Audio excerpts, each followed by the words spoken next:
E o Flamengo, muitas vezes displicente, como foi no erro patético do Pulgar, que erro ridículo do Pulgar, querer dominar a bolinha dentro da área, deu o gol, né, para o Rodriguinho, o segundo gol do São Paulo, e o Flamengo que segue pecando em finalizações. Agora eu vi. O joelho do cara vai no pé do Arrascaeta. Eu já dizia no bate-pronto, é sempre um adversário complicado para o Flamengo no Morumbi. E o São Paulo começa o Campeonato Brasileiro com uma vitória gigante, com uma vitória muito importante contra o atual campeão brasileiro, contra o atual superpoderoso do futebol brasileiro, o Flamengo. Teve polêmica agora no final, nem a TV mostrou ainda o replay. Eu vou pedir para o Guilherme Silva, da nossa produção, me mandar, né? Porque o Arrascaeta, inclusive, reclamou muito nesse lance, tá? Do Flamengo aí, nesse momento final do jogo. O Arrascaeta foi até expulso. A gente vai ver aqui, o jogo acabou com essa polêmica, mas por mais que tenha sido pênalti, e a gente vai ver aqui, o São Paulo jogou bola, o São Paulo marcou pressão, o São Paulo não deixou o Flamengo pressionar como muitas vezes pressiona, e do lado do Flamengo é o que eu falo. O São Paulo deu a vida no jogo de hoje. O São Paulo jogou como se fosse um jogo de Brasileirão mesmo. É valendo, é pegada. E o Flamengo, na minha opinião, teve os mesmos defeitos que foram os principais pontos fracos na temporada passada. Displicência. Flamengo é um time muitas vezes displicente. Flamengo acha que ele vai ganhar quando ele quiser ganhar pela qualidade dos seus jogadores. E não é assim. Tá jogando contra um gigante do outro lado, dentro da sua casa. Que partida do Luciano, que partida do Marcos Antônio. Um São Paulo que teve pegada, que criou jogada também. E um Flamengo, muitas vezes displicente, como foi no erro patético do Pulgar, que erro ridículo do Pulgar, querer dominar a bolinha dentro da área, deu o gol, né, para o Rodriguinho, o segundo gol do São Paulo.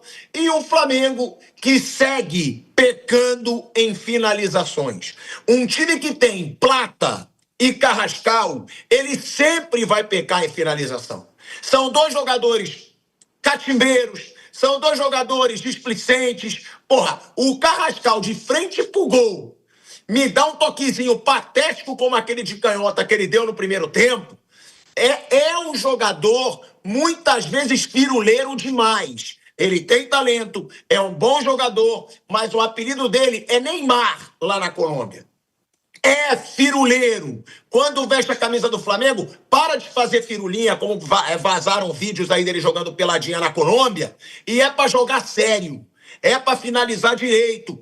E um Flamengo que peca em finalizações, como pecou muitas vezes no ano passado.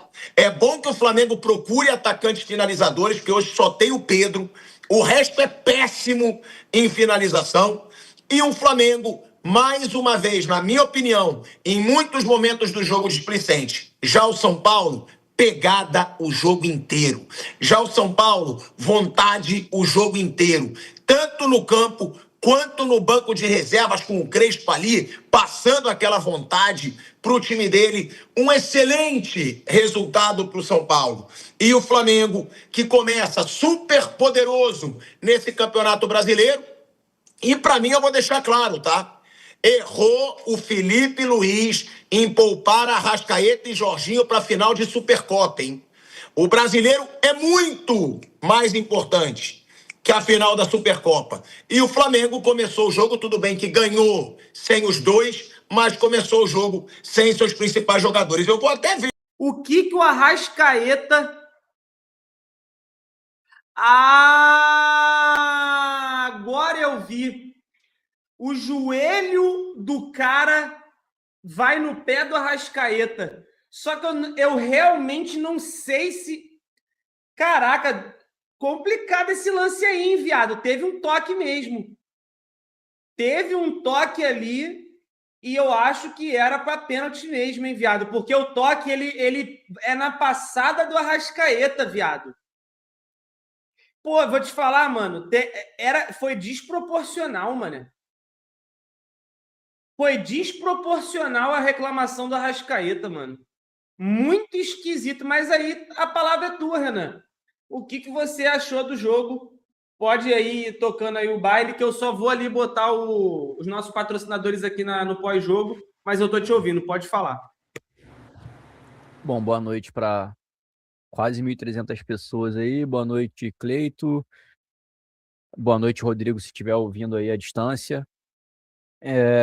Cara, assim, não vou me aprofundar muito na análise do jogo aqui nessa primeira aparição aqui na live, não, porque a gente tem tido o costume de fazer isso um pouco mais para frente.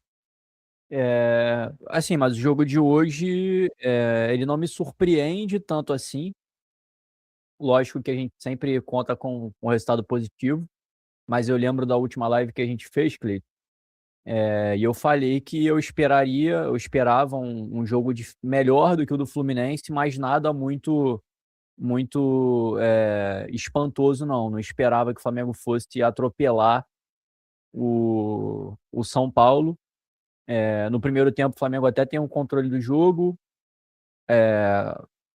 O Flamengo acaba não atacando, não finalizando as bolas ali. A gente teve algumas chances de finalizar em gol e a gente ainda está contaminado ali por aquela doença que convence todos os jogadores do Flamengo que é proibido fazer um gol nota 8, tem que ser um gol como o gol que a gente fez, tem que ser um gol nota 11. Então você vê os jogadores ali nem chutando para gol. Isso aconteceu no primeiro tempo. No segundo tempo, o jogo ficou um pouquinho mais equilibrado, o Flamengo faz um golaço, se acomoda, e aí acontece o que a gente viu acontecendo contra o Fluminense. Acontece uma displicência, uma assistência que o nosso time dá para o adversário, o Flamengo toma o gol, e a gente percebe hoje que realmente esse início de temporada o Flamengo vai precisar treinar um pouco mais, de preferência de olho aberto, né? Porque o Felipe Luiz falou que o time podia jogar de olho fechado, podia até treinar no escuro, porque todo mundo sabia o que fazer. E a gente, em 2 partidas aí, tomou 4 gols de 2 times tecnicamente muito abaixo do que o Flamengo, muito abaixo do Flamengo. O Fluminense até endurece o jogo com o Flamengo, né? Historicamente, a gente tem tido um embate mais equilibrado. São Paulo já nem tanto, São Paulo já é mais freguês do Flamengo. E hoje a gente tomou 2 gols de um time que tomou 3 gols da Portuguesa, 3 gols do Mirassol, e sempre colocando boa parte do time titular ali. Acho que só contra a Portuguesa que o time foi um pouco mais reserva, mas contra o Mirassol foi praticamente o time todo titular. Contra a Portuguesa tiveram alguns jogadores do time profissional ali, do time titular, né, do São Paulo. E contra o Palmeiras também, tomou 3 gols também, com um time um pouco mais titular. E o Flamengo só conseguiu fazer um gol nesse fraquíssimo São Paulo, que vive aí uma crise dentro e fora de campo, e o Flamengo resolveu amenizar hoje a crise dentro de campo do São Paulo. Espero que na coletiva o Felipe Luiz tenha um pouco mais de lucidez e conexão com a realidade na hora de diagnosticar o que aconteceu dentro do jogo, ao invés de somente enaltecer o adversário, minimizar os erros do Flamengo. E vamos ver se no próximo jogo aí o time decide acordar e jogar um pouco melhor, cara. Mas realmente, pré-temporada tá começando agora, pelo visto, para esse time. E já estamos com o Brasileiro em curso. A gente precisa voltar a jogar bola. Eu acho que mais do que nunca agora a gente quer ver o Paquetá integrado nesse time e titular do Flamengo.